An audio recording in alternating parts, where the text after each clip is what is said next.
पाठ 2 राजधर्म। ब्रह्मदत्त विवेकशील राजा था। वह सत्यासत्य, उचित अनुचित का सदा ध्यान रखता था।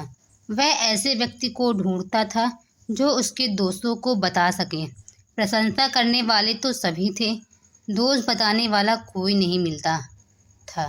अंतापुर, राजदरबार, नगर के बाहर सभी जगह लोग राजा के गुणों का बखान करते थे, पर उसके अवगुण बताने वाला कोई नहीं था। राजा ने सोचा कि जनपद में कोई ऐसा व्यक्ति मिल जाए जो उनके दोष बता सके। अतः भेष बदलकर वह पूरे जनपद में घूमा।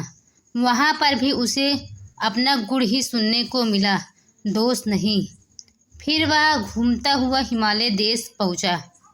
घने जंगलों और दुर्गम पर्वतों को पार करता हुआ वह सुरम्य हिमालय प्रदेश में स्थित बोधिसत्व के आश्रम पर जा पहुँचा। उसने उन्हें श्रद्धापूर्वक प्रणाम किया। बोधिसत्व ने राजा का कुशल क्षेम पूछा। फिर आश्रम में राजा एक ओर चुपचाप बैठ गया। बोधिसत्व जंगल से पके गोदे लाकर खाते थे। वे गोदे शक्तिवर्धक और शक्कर के समान मीठे थे। उन्होंने राजा को संबोधित कर कहा, महापुरुष, ये गोदे खाकर पानी पियो। राजा ने गोदे खाए और पानी पिया। उसे गोदे बड़े मधुर और स्वादिष्ट लगे। उसने बोधिसत्व से पूछा, भंते, क्या बात है? ये गोदे बड़े मीठे और स्वादिष्ट हैं। महापुण्य राजा निश्चय ही धर्मानुसार और न्यायपूर्वक राज करता है, उसी से ये इतने मीठे हैं। राजा के अधार्मिक और अन्यायी होने पर तेल, मधु, शक्कर आदि तथा जंगल के फल फूल सभी कड़वे और स्वादहीन हो जाते हैं। केवल यही नहीं, सारा राष्ट्र ओज रहित हो जाता है, दूषित हो जाता है। राजा के धार्मिक और न्यायप्रिय होने पर सभी वस्तुएं मधुर तथा शक्तिवर्धक होती हैं और सारा राष्ट्र शक्तिशाली तथा ओजस्वी बना रहता है। भंते, ऐसा होता होगा। यह कहकर राजा अपना परिचय दिए बिना ही बोधिसत्व को प्रणाम कर अपनी राजधानी लौट आया।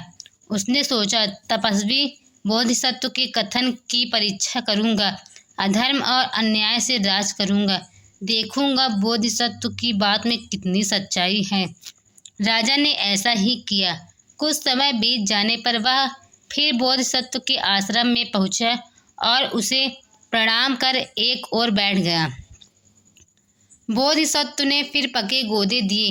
राजा को वे गोदे बड़े कड़वे लगे। राजा ने गोदे थूक दिए और कहा, भंते, ये बड़े कड़वे हैं। महापुण्य राजा अवश्य अधार्मिक और अन्यायी होगा। राजा के अधार्मिक और अन्यायी होने पर जंगल के फल फूल तथा सभी वस्तुएं नीरस और कड़वी हो जाती हैं, स्वाद रहित हो जाती हैं। यही नहीं, सारा राष्ट्र ओज रहित हो जाता है।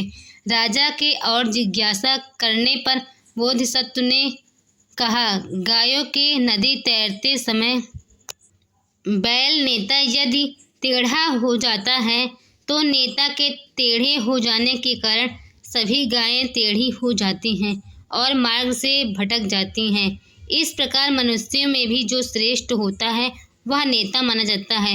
यदि वह टेढ़े मार्ग से जाता है, अधर्म करता है, तो सारी प्रजा कुमार्ग पर चलते हैं और अधर्म करने लगती है। राजा ही नेता होता है। राज के धर्म विमुख होने पर सारा राज्य दुखी होता है। गाय के नदी पार करते समय यदि बैल नेता सीधा जाता है तो नेता के सीधा जाने के कारण सभी गायें सीधी जाती हैं और नदी पार कर जाती हैं। इसी प्रकार मनुष्यों में जो श्रेष्ठ माना जाता है वही नेता माना जाता है। यदि वह धर्म का अनुसरण करता है तो शेष प्रजा भी धर्म का मार्ग अपनाती हैं। राजा के अधार्मिक होने पर सारा राष्ट्र सुख को प्राप्त करता है। बोधिसत्व ने यह शिक्षा प्राप्त कर राजा ने अपना राजा होना प्रकट किया और विनय पूर्वक बोला, भंते, मैंने पहले गोदे को मीठा कर फिर कड़वा किया। अब फिर उन्हें मीठा करूँगा और कभी उन्हें कड़वा नहीं होने दूंगा। यही मेरा संकल्प और व्रत है। बोधिसत्व को प्रणाम कर वह राजधानी लौट आया। वह धर्म और न्यायपूर्वक राज करने लगा। उसका राज्य फिर से धन धान से भर गया।